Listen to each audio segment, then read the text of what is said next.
안녕하십니까. 성서나라 성원근 목사입니다. 오늘은 조국을 보고 또 한국을 보면서 한국 교회를 본다. 이런 말씀으로 나누겠습니다.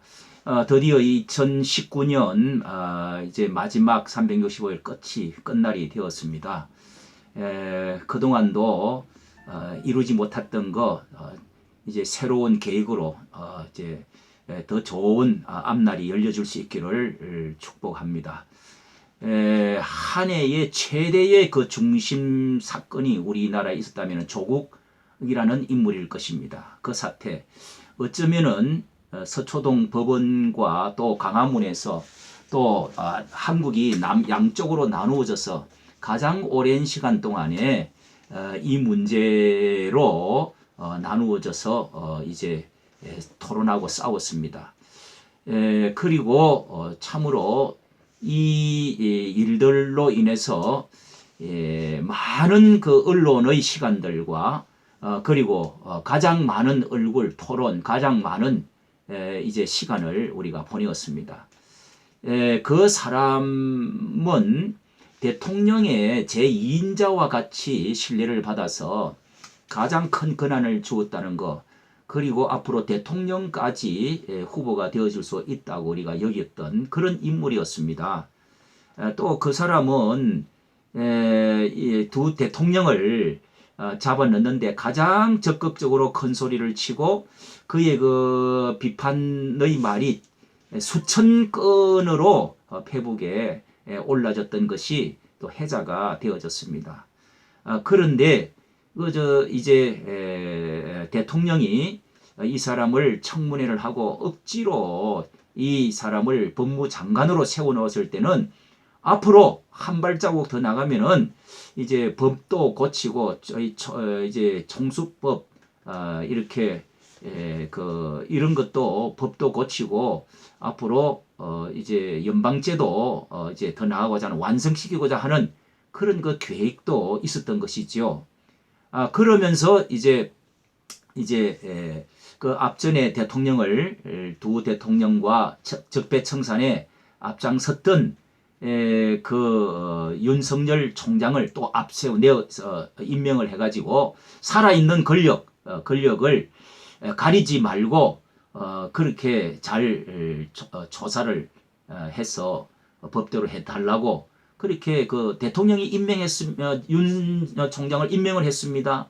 그 윤석열 총장이 또 법대로 이렇게 한다고 해서 이제 조국 사건을 다루게 되었습니다.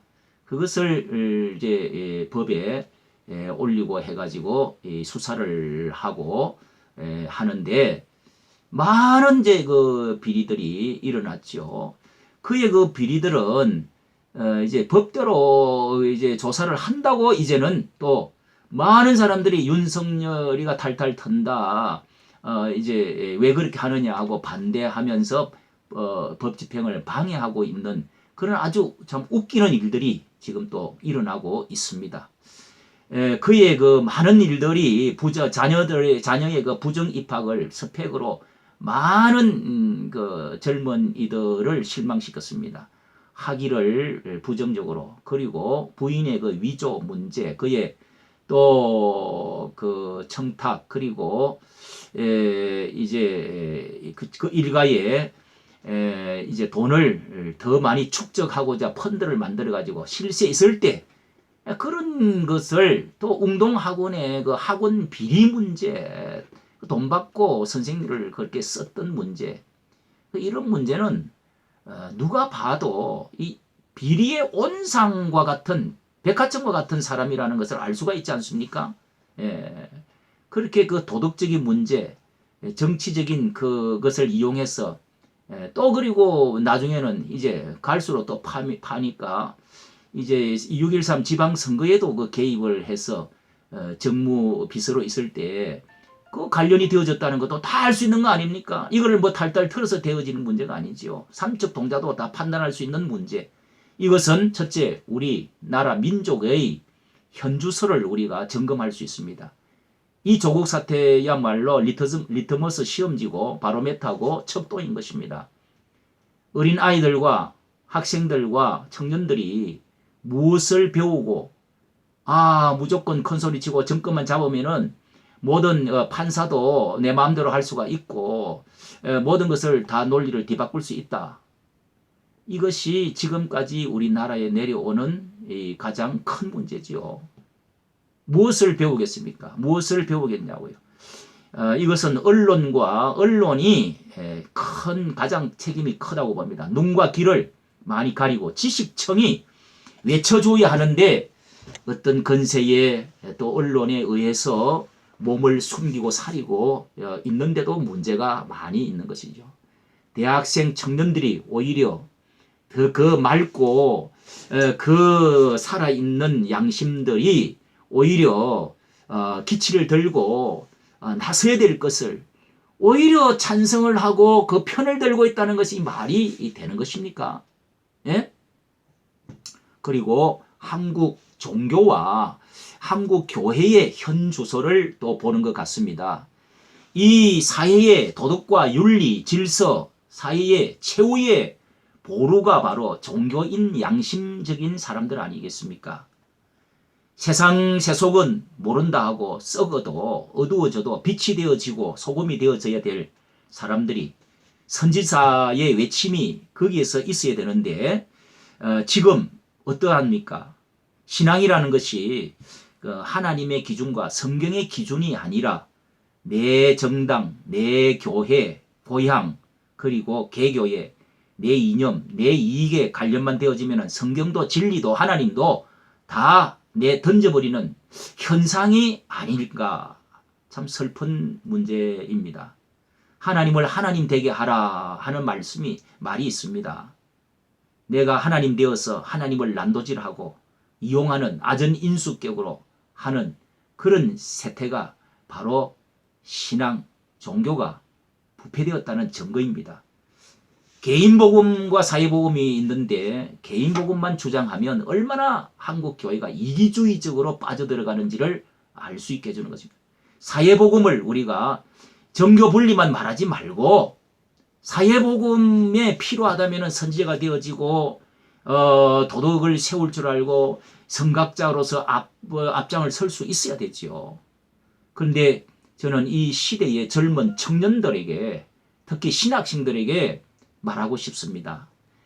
나라를 위해서 애통하는 이 젊은이들이 없다는데 절망감이 있는 것입니다. 오래전부터 우리 한국 나라와 교회가 어려울 때 청년들이 신학생들이 어디에 있느냐 이런 의구심을 참 많이 가지고 지나왔습니다. 많은 사람들이 눈물을 10월 혁명이라고 하는 그 자리에 가봤습니까? 청년들은 그렇게 많지 않았습니다. 예, 아주머니들과 그리고 주로 나이 많은 아버지 세대들이죠. 10월 25일, 26일 양일간 철야 기도를 할 때 그때 그 발을 동동 구르며 그리고 10월 3일 날 그 감동적인 하늘이 울고 땅이 우는 그 성령의 감동 자리를 느껴보았습니까? 그 눈물들이 가슴 속에서 큰 하수처럼 흘렀습니다. 청년들이 느껴야 될 문제지요. 나도 그 광장에서 그 아멘 할렐루야 태극기를 흔들면서 이렇게 그 불교의 스님들이 나와서 그렇게 외칠 때에 무슨 이 종교 혼합이 아닌가 하고 알레르기를 가진 보수주의 목사로서 그런 생각도 스쳐 지내갔습니다. 그러나 불교 신자들이 나오고 그리고 불신자들이 예수 그리스도를 영접하고 하나님의 영광이 그 광장에서 드러나고 있는 것이 얼마나 귀한 것인가. 하나님을 부르는 스님이 할렐루야 하나님 그리고 정광훈 목사 이렇게 존경한다고 소리쳐 외치는 것이 무엇이 잘못됐다는 겁니까? 얼마나 감동적입니까? 민족 복음화를 위해서 얼마나 산에서 80년대 70년대 말 80년대 얼마나 우리가 개구리처럼 기도하고 부르짖었습니까? 이렇게 민족 복음화가 되어지는 이 나라의 그 반공 사상을 다시금 이렇게 세웠던 이 세대들이 자식들을 위해서 이 나라를 다시금 변질되어서는 안 되겠다. 또 공산주의화되어서는 안 되겠다 하고 부르짖는 거기에 청년들이 감동하지 않고 따르지 않는다는 것은 보통 병드는 것이 아닙니다. 나는 이 청와대 광야교회에서 텐트가 나란히 있는 것만 봐도 감동이 아주 사무치고 뜨거워집니다.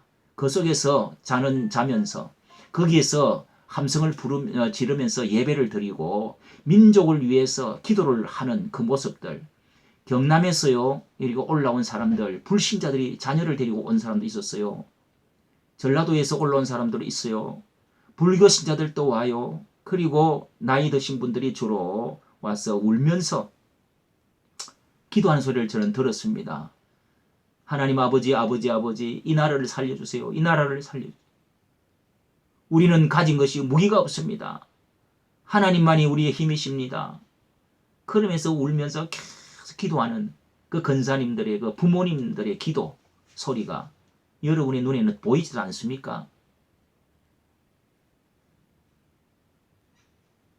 첫째로 대형교회 목사들이 태도에서 우리 한국교회 내면의 수준을 알 수가 있습니다. 이런 때에 교단을 떠나서 무슨 한기총을 뭐 어쩌고 떠나서 협조를 할 수 있어야 되지요. 둘째로는 오늘 시국의 젊은 청년 교인들이 이 분노를 느낄 줄 알고 의분을 느끼고 광야에서 외치는 자의 소리가 있어야 됩니다. 희망이 있는데 왜 숨어 있습니까? 루트와 같은 사람이 어디에 있습니까? 이런 때에 감옥도 갈 줄 알고 외칠 줄도 알고 선지자가 되어줄 줄 아는 유관순 같고 이승만 같은 사람이 되어져야 앞으로 희망이 있는 겁니다. 과거에는 독재에서 또 부패에서 민주화가 되어지고 나라를 깨끗게 하자, 개혁하자 이런 것은 그렇게 해서 그런 사람들이 화염병을 던지고 돌 던지고 했던 사람들이 지금 정권을 잡고 높은 자리에 올라가고 감옥도 가고 높은 자리에 올라가는 것입니다. 그러나 지금은 나라 체제가 근간이 흔들리고 바뀔 수 있는 중차대한 어떤 면의 기로에 서 있다고도 할 수 있잖아요. 그런 때에 청년들이 일어나야죠. 저는 나이가 60 중반이 넘어서 밤새 이 유튜브고 뭐 SNS를 통해서 복음 전도할 수 있는 좋은 매체다고 생각하고 이렇게 더듬거리고 해보고 있습니다. 그런 때마다 청년이 생각납니다. 그 잘 놀리는 그 손가락으로 우리가 지금 신학교에서 학문을 공부하면서 전도하고 나라 민족 복음화를 위해서 외쳐야 될 그 자리가 없으면 무슨 개척교회가 되겠습니까? 이 나라가 서겠습니까? 남북이 제대로 되겠습니까? 축복이 오겠습니까? SNS 복음 전도하는 사람, 이런 전문가들이 5만 명, 10만 명만 있으면 이 나라 복음화 됩니다. 저는 40년 전에 이렇게 목회를 시작해서 청운의 꿈을 꾸고 야 나도 대교회를 한번 해봐야지, 조영기 같은 사람이 돼봐야지, 소강성 목사 같은 사람이 돼봐야지, 부흥사가 한번 되어봐야지, 그런 그 꿈을 꾸었습니다. 그런 책을 많이 사서 보기도 했습니다. 그러나 여러분, 조영기 같은 사람은 몇 사람이 되겠습니까? 그것은 여러분 지금 무엇을 꿈꾸고 있습니까? 무엇을 하고 있는 것입니까? 우리가 기도하면서 책을 연구하고 공부를 열심히 하되 동시에 나라와 민족을 위해서 이런 어려운 때에 뛰쳐나와서 광장에서 외치고 뜨거운 심정을 가지고 불의와 맞설 줄 알고 지금 이 가고 있는 공산 정권에 대해서 맞설 수 있는 마귀 사상에 대해서 무엇인가 연구하고 이승만 이야기를 들으면 뜨거워져야 되는 거 아니겠습니까? 청년들, 우리 이 또 신학생들 루터처럼 일어나야 됩니다. 그런 모습이 보여야 이 민족이 희망이 있는 것입니다. 교회가 희망이 있습니다. 세상의 희망이 생기는 것입니다.